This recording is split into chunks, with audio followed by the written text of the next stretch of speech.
जय हिंद एवरीवन। सो हम अपनी नेक्स्ट वीडियो के अंदर नेक्स्ट करंट अफेयर्स के एमसीक्यूज़ को डिस्कस करने के लिए आ गए हैं। तो यहाँ पे 10 एमसीक्यूज़ रहने वाले हैं जो टॉपिक्स आपके पास स्क्रीन में दिए हुए हैं, और मार्किंग स्कीम कुछ इस तरीके से रहेगी। For every correct answer 1 mark आपको मिलेगा, नेगेटिव मार्किंग नहीं है, और इनकरेक्ट आंसर के लिए 0 मार्क्स रहने वाले हैं। तो पहला जो टॉपिक है वो देखते हैं, प्रोजेक्ट निम्बस को लेकर है। अभी न्यूज़ में था, रिसेंटली न्यूज़ में आया, तो 3 स्टेटमेंट्स इसको लेकर दे रखे हैं। देखते हैं इसमें क्या क्या चीज़ें बताई हैं। पहला है, ये क्लाउड कंप्यूटिंग अग्रीमेंट है किस किस के बीच में, Israeli government and US firms Google and Amazon के बीच में। तो हमें 2 देशों के बीच की बेसिकली बात बताई गई है। It was announce in 2021 and is valued at 1.2 billion. तो 2021 में इसे अनाउंस किया था। अगर दोनों ने किया होगा तो दोनों ने अनाउंस किया होगा, और उसका वैल्यूएशन भी यहाँ पे दी है। गूगल एंड अमेजोन ने कंफर्म किया है कि प्रोजेक्ट जो है उसे डिज़ाइन किया गया for classified weapons and intelligence operation. तो यहाँ पे पर्पस क्या है उसके बारे में भी जानकारी दी है। आपके पास 10 सेकेंड है, वीडियो को पॉज कर सकते हो और आंसर करिएगा। यहाँ पर अगर हम देखें तो global protest over project nimbus ये अभी स्पॉटलाइट में आया है, और इसके अंदर जो बिग टेक का क्लाउड और एआई सर्विसेज है वो यहाँ पर न्यूज़ में आई है कि उनको इजरायली गवर्नमेंट को दिया जाएगा। ठीक है, तो यहाँ पर पहली स्टेटमेंट की बात करें तो क्या क्लाउड कंप्यूटिंग एआई इसके अंदर रहने वाला है, उसी को लेकर ही अग्रीमेंट, और यस इजरायली गवर्नमेंट और यूएस के बीच की ये बात रहने वाली है। ठीक है, तो पहली स्टेटमेंट तो आपकी यहाँ पर जो स्टेटमेंट है वो ठीक हो जाती है। वैसे 1.2 बिलियन का ही यूएस डॉलर का ये एक अग्रीमेंट है। एक तरफ गूगल क्लाउड और अमेजोन इसके अंदर है, और दूसरी तरफ इजरायली गवर्नमेंट है। तो यहाँ पे जो वैल्यूएशन की बात करी है वो भी यहाँ पर करेक्ट हो जाता है। Google and Amazon they have denied that nimbus जो है उसे डिज़ाइन किया गया है क्लासिफाइड वेपन्स या इंटेलिजेंस ऑपरेशन के लिए। तो दोनों ने फिलहाल इसको लेकर मना कर दिया। वैसे भी जो चीज़ न्यूज़ में ओपनली बताई गई है उसी को हम यहाँ पर मानेंगे। हो सकता है रियल पर्पस वही हो, लेकिन फिलहाल के लिए तीसरी स्टेटमेंट यहाँ पर गलत हो जाती है।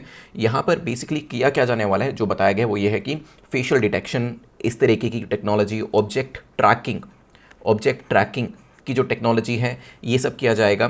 फिर सेंटिमेंट एनालिसिस इसके अंदर किया जाएगा।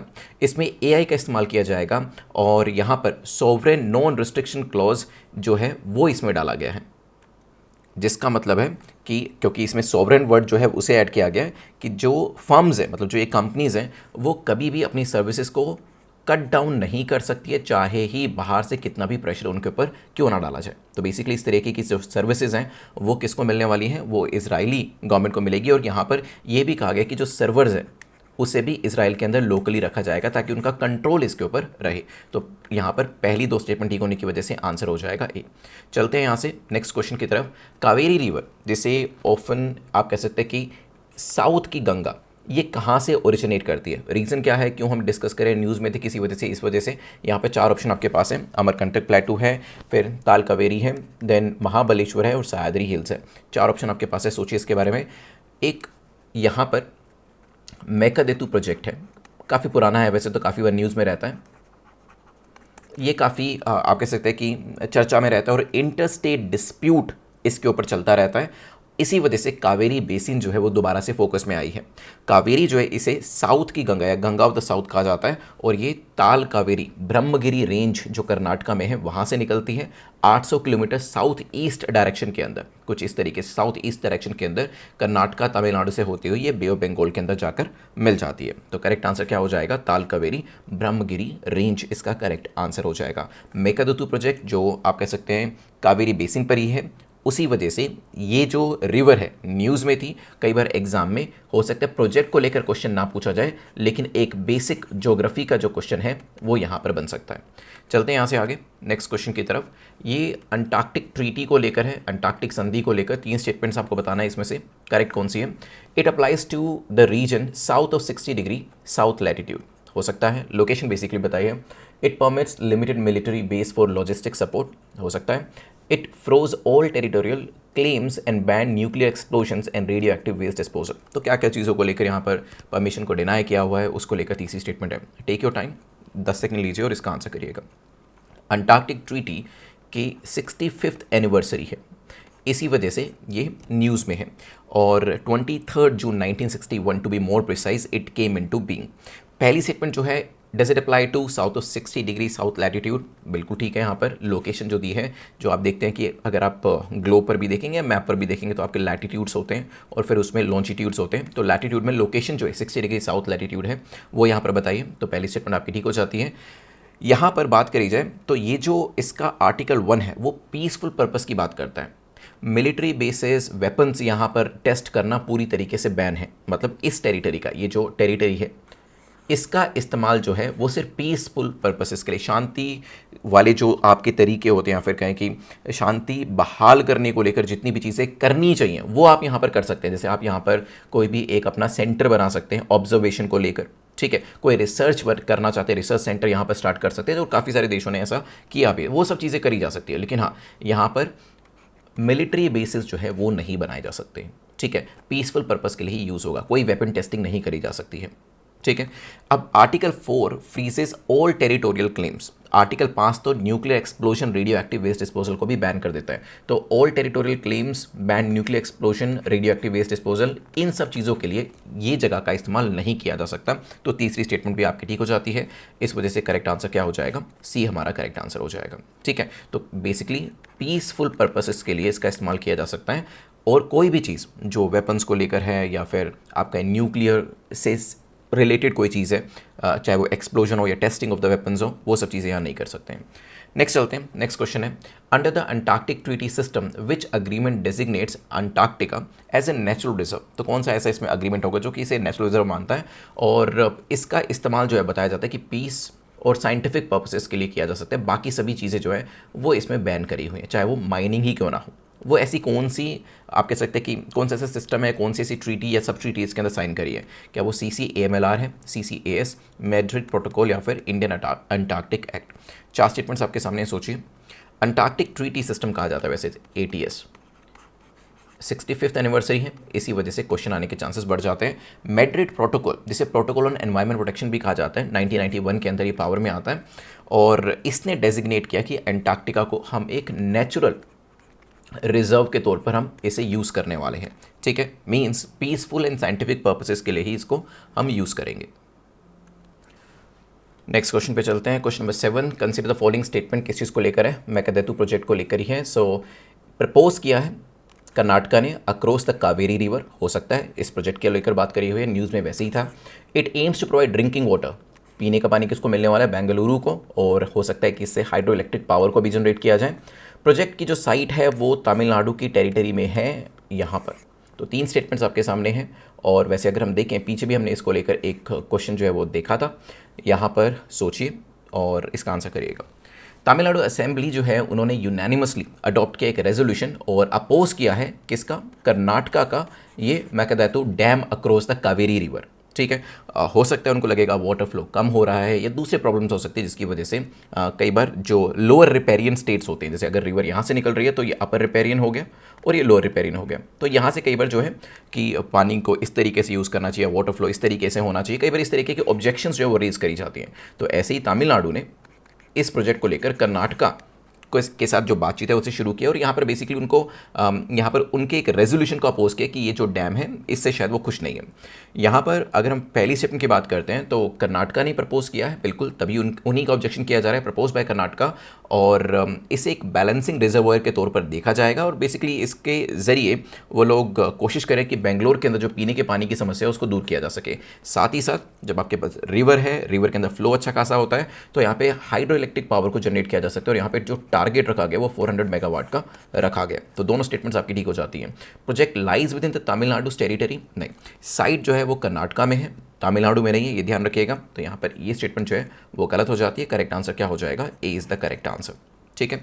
तमिलनाडु ने आर्ग्यू किया है कि no new Kaveri basin storage may be built without the consent of the co basin state. So basically Tamil Nadu का ये कहना है कि अगर कर्नाटका कुछ भी यहाँ पर रिजर्वोयर क्रिएट करना चाहता है, बिल्ड करना चाहता है, तो उसको बाकी के स्टेट से, चाहे उसमें तमिलनाडु हो, चाहे उसमें केरला हो या फिर यूनियन टेरिटरी पुदुचेरी हो, उनसे बात कर लेनी चाहिए और उन्हीं के अप्रूवल के बाद और यूनियन अप्रूवल के बाद बेसिकली यहाँ पर इसे बनाया जा सकता है, ठीक है।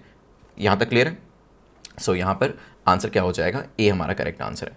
नेक्स्ट देखिएगा question number 8, Shri Ambabai Mahalakshmi temple where a major development and conservative project was recently launched. तो यहाँ पर एक प्रोजेक्ट जो उसे लॉन्च किया गया, ये इंडिया का काफ़ी रिवर्ड शक्तिपीठ जो है वो कहाँ पर लोकेट, किस सिटी में लोकेट करता है।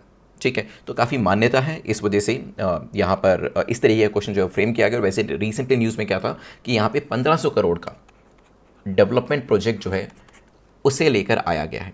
ठीक है, सो यहाँ पे जो टाइटल भी दिया गया वो था विकास भी विरासत भी, डेवलपमेंट भी कर रहे हैं और हमारा बेसिकली यहाँ पर विरासत भी जो विकास के साथ जोड़ के बताया वो भी इस शक्तिपीठ में रहने वाला है। तो यहाँ पे लोकेशन क्या होगी इसकी, आई थिंक अब तक आपने सोच लिया होगा, आंसर कर दिया होगा। So it is in Kolhapur Maharashtra, D हमारा करेक्ट आंसर हो जाएगा। लोकेट कहाँ करता है, located in the sacred Karveer reason, और शक्तिपीठ है, डेडिकेटेड है गॉडेस लक्ष्मी को, तभी यहाँ पे अंबाबाई लिखा है, और built in the Hemadpanthi architectural style. ठीक है, जिसमें ब्लैक स्टोन की जो आइडल है वो यहाँ पर बनाई हुई है। ठीक है, यहाँ तक प्रोजेक्ट जो है वो ऐड करता है प्रदक्षिणा मार्ग, दर्शन मंडप, अन्नछत्रा, हेरिटेज गैलरीज, ये सब चीज़ें जो है यहाँ पे बनाई जा रही हैं। छोटी छोटी 41 दूसरी स्मॉल श्राइन्स भी इसमें ऐड करी गई हैं।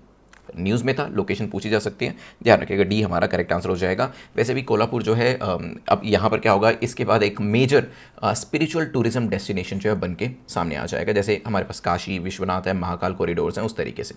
चलते हैं नेक्स्ट क्वेश्चन की तरफ। Question number 7, consider the following statement about India's recent stats database overall. तो क्या कर रहे हैं इसके अंदर हम, पहला है new GDP and IIP series जो है 2022-23 के बेस ईयर को यूज़ करेंगे। सीपीआई बेस ईयर जो है वो शिफ्ट किया गया 2024 की तरफ, और डब्ल्यूपीआई का बेस ईयर जो है वो 2011-12 की तरफ शिफ्ट किया गया है। तो यहाँ पर इंडिया ने एग्जीक्यूट किया एक सिस्टेमिक ओवरहोल। अभी हमने रिसेंटली क्या किया, कुछ डेटाबेसेस, स्टैट्स डेटाबेसेस और उनके जो आपके बेसिक ईयर्स होते हैं उनको चेंज किया है। और जीडीपी जीवीए की बात करें या इंडेक्स ऑफ इंडस्ट्रियल प्रोडक्शन की बात करते हैं, यहाँ पर जो बेस ईयर है उसे शिफ्ट किया गया 2022 से। कई बार क्या होता है, हमने देखा होगा कि बेस ईयर पुरानी बुक्स में 11-12 दिया है या फिर उससे भी पहले का दिया है, फिर वो चेंज होते रहते हैं ताकि हमें रीसेंट डेटा जो है हम उसको सही तरीके से स्टडी कर सकें। तो रिसेंटली चेंजेस किए गए जिसमें जीवीए, जीडीपी, साथ ही साथ आईआईपी का जो डेटा है वो 22-23 में शिफ्ट किया है, बिल्कुल ठीक है। सीपीआई का जो डेटा है या फिर कहें कि बेस ईयर 2024, मतलब जो भी कंपैरिजन होगा प्रेजेंट ईयर डेटा का वो 2024 के डेटा के साथ होगा, ठीक है, वहाँ इसे शिफ्ट किया गया है। डब्ल्यूपीआई का जो बेस ईयर है हम 2011-12 पे क्यों रखेंगे, इसे हम शिफ्ट ही करेंगे, तो इसको भी शिफ्ट करके हम 2022 और 23 पर लेकर आए हैं। ठीक है, न्यू जीडीपी सीरीज जो है वो डबल डिफ्लेटर मेथड को यूज़ करती है और जीएसटी पीएलएफएस डेटा को भी इसमें यूज़ करती है।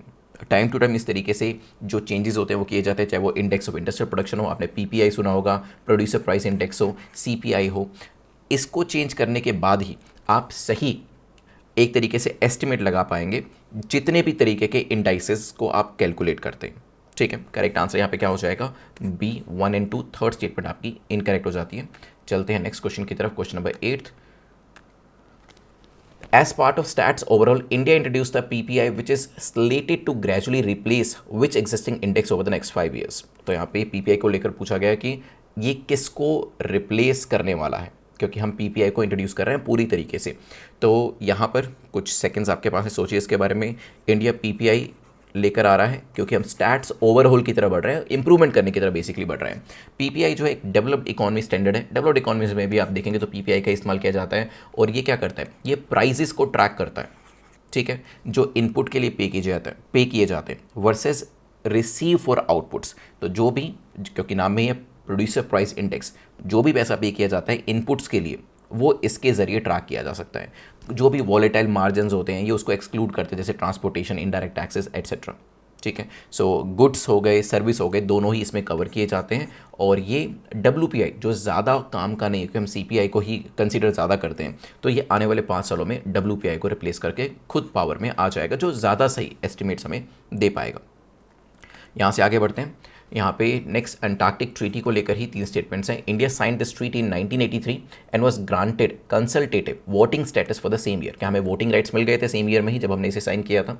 दूसरा है मैत्री एंड भारती, हमने 2 ऑपरेशनल अंटार्कटिक रिसर्च स्टेशन यहाँ पे बनाए हैं एंड इंडिया ने इंडियन अंटार्कटिक एक्ट 2022 को भी एनेक्ट किया था। 3 स्टेटमेंट्स यहाँ पर हैं।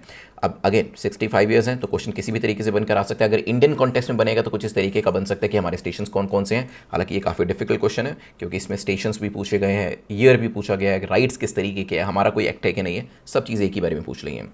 तो यहाँ पे 1983 में हमने साइन किया था एंड हमें कंसल्टेटिव वोटिंग स्टेटस भी मिल गया था। ठीक है, मैत्री को हमने 1989 में वहाँ बनाया था और भारती को 2012 के अंदर हमने वहाँ बनाया था। ये दूसरी स्टेटमेंट भी आपकी ठीक हो जाती है। तीसरी स्टेटमेंट की बात करें तो इंडियन एंटार्कटिक एक्ट 2022 जो है, इट प्रोवाइड और rather provided domestic legal backing कि हाँ हमने इंटरनेशनल ट्रीटी को तो साइन किया है लेकिन डोमेस्टिक लेवल पर भी there is a legal backing that we have given to this particular treaty. ठीक है, पहला स्टेशन वैसे इन सबसे भी पहले मैत्री भारती से पहले एक दक्षिण गंगोत्री करके हुआ करता था 1983 में, जिसे डीकमीशन करके फिर हमने नए नए प्रोजेक्ट्स हमने वहाँ पर लेकर जाने शुरू करे। ठीक है, यहाँ तक। अब वैसे कहा जा रहा है मैत्री 2 भी हम बनाने वाले हैं आने वाले टाइम में और इसे प्लान किया है 2032 के लिए। नोडल एजेंसी इसके अंदर NCPOR है जिसका हेडक्वार्टर गोवा के अंदर है, ministry of earth and science के अंदर ये आती है। और जितने भी आपके अंटार्कटिक आर्कटिक स्टेशन है, क्योंकि आर्कटिक में भी, ये तो अंटार्कटिक की बात करें, आर्कटिक में भी हमारे पास H नाम से 2 हैं, हिमाद्री एंड हिमांश करके 2 आपके स्टेशंस वहाँ पर भी हैं, उनको भी मैनेज करने का काम इसी के अंडर आता है। ठीक है, तो यहाँ पे तीनों ही स्टेटमेंट्स ठीक है, आंसर हो जाएगा डी। नेक्स्ट चलते हैं लास्ट क्वेश्चन, फिर इसके बाद अपने मार्क्स जो आप लिखिएगा। In the revise index of IIP, जो IIP का रिवाइज इंडेक्स है, जो बेस ईयर हमने यहाँ पे रिवाइज किया है, product basket was expanded to approximately how many products. अब इसमें पहले जितने भी प्रोडक्ट्स हुआ करते थे उससे बढ़कर अब कितने प्रोडक्ट्स हैं, हमें ये अब वाले बताने हैं। अब ये फैक्चुअल क्वेश्चन है काफ़ी, लेकिन हमने देखा है कि UPSC अब थोड़ा बहुत आप कह सकते हैं कि PCS जैसे फैक्चुअल क्वेश्चन भी पूछ रही है, तो ये सब चीज़ें भी हम साथ में लेकर चल रहे हैं। तो ministry of stats and programme implementation, ये बेसिकली मेन मिनिस्ट्री है। ये मॉडर्नाइज करती है IIP को, इसका बेस ईयर चेंज करना हो, कितने प्रोडक्ट्स इसमें आने चाहिए, ये सब चीज़ें इनके पास रहती हैं। प्रोडक्ट बास्केट जो है, पहले इसमें 839 प्रोडक्ट्स आया करते थे, but now they have increase the same to 1042। So now there are 142 products in it. ठीक है, यहाँ तक इसमें कुछ नई चीज़ें ऐड करी हैं, जैसे गैस सप्लाई इसमें ऐड किया गया है, water supply, sewage, waste management, ये सब चीज़ें जो हैं वो इसके अंदर ऐड करी गई हैं। करेक्ट आंसर क्या हो जाएगा? C is the correct answer.